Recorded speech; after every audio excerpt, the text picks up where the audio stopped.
That rocky outcrop is called Bluff Rock, and it has a grim history.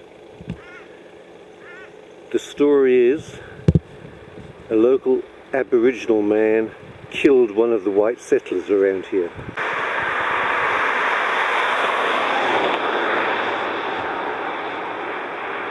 So the settlers went looking for him and his tribe. The tribe of Aboriginals ran to that rock, which was like a safe place for them, or had been in the past.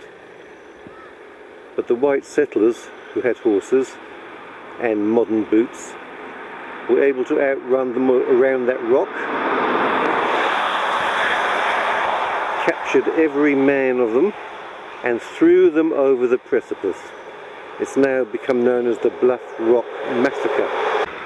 So I'm on my way there to take a closer look. Those chocks are what I need to level my van. I'm at a rest area near the foot of Bluff Rock, and oh look, there's another Shih Tzu.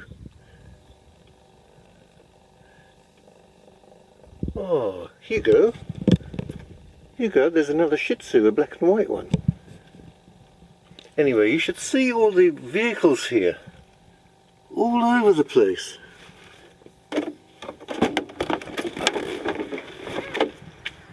Just look at them. And they've been camping here all night, most of them, by the looks of it. There's Bluff Rock up there. Oh, you found a mate. Two little Shih Tzus together. Yeah. Come on, Hugo. Where do you get those chocks from under the tyres? It came with the van when I bought it. Okay. But you can get them at BCF and... Can you? Yeah. Okay. Yeah, because I need them too. You know, when you're parked on a slope, it's just... Exactly. Especially when you've got the kettle on and the water's in one half of the kettle and the other half is burning away. Exactly, and sometimes it's not good for your fridge. There's a lot of these Shih Tzu Maltesers around, isn't there? We saw one yesterday too. Mine's a purebred Shih Tzu. Oh, yeah. See, he is,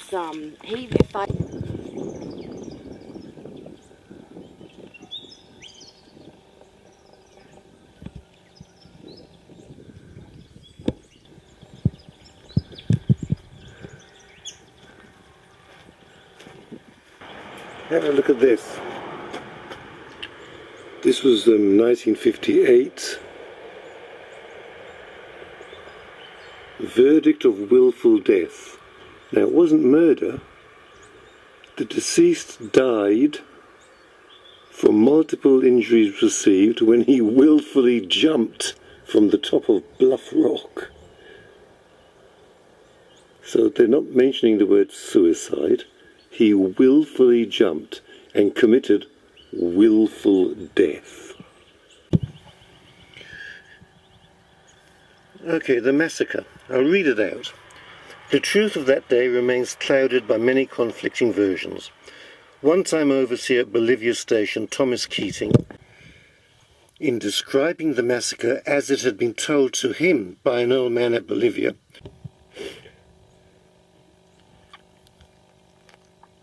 I can see a nice nose.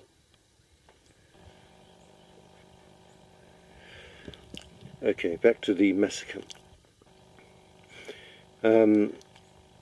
Told of Aboriginal attack on shepherds and sheep. Keating outlined how men on Bolivia Station were mustered, armed, set out on the track of Aborigines. According to Keating's story, the Aboriginals were then attacked at Pies Creek and they fled across country to Bluff Rock, where they were thrown from the top, killing most and injuring many. None of that tribe which survived were ever seen on Bolivia Station again. The blacks saw us coming and hid themselves among the rocks. One, in his haste, dropped poor Robinson's coat, so we knew we were onto the right track. Robinson actually had been killed by the Aborigines. If they had taken to their heels, they might have got away. Instead of doing so, they got their fighting men to attack us. So we punished them severely and proved our superiority to them.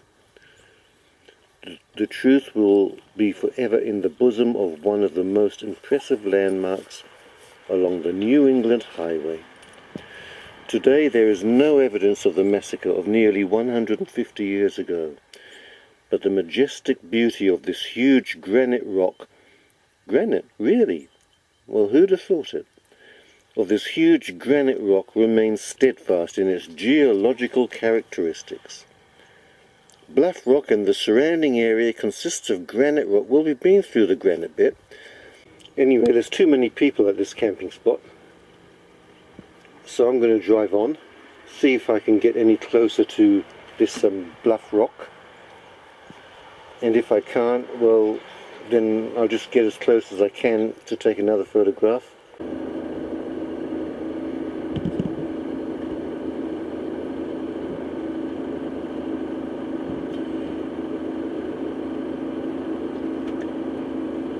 It looks quite rough, doesn't it? It's farming country.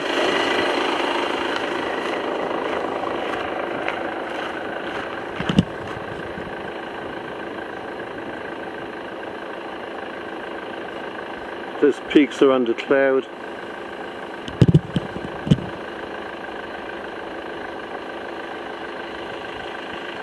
There's the rock, Bluff Rock.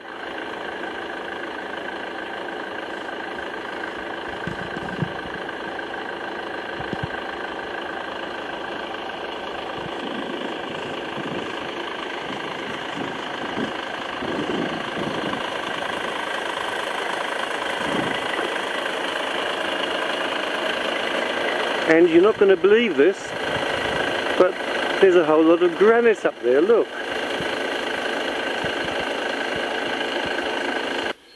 I think it's a hike, and I think it would have to be a dogless hike. A bit too rough up there, I'd say, for the short-legged breeze that I've got.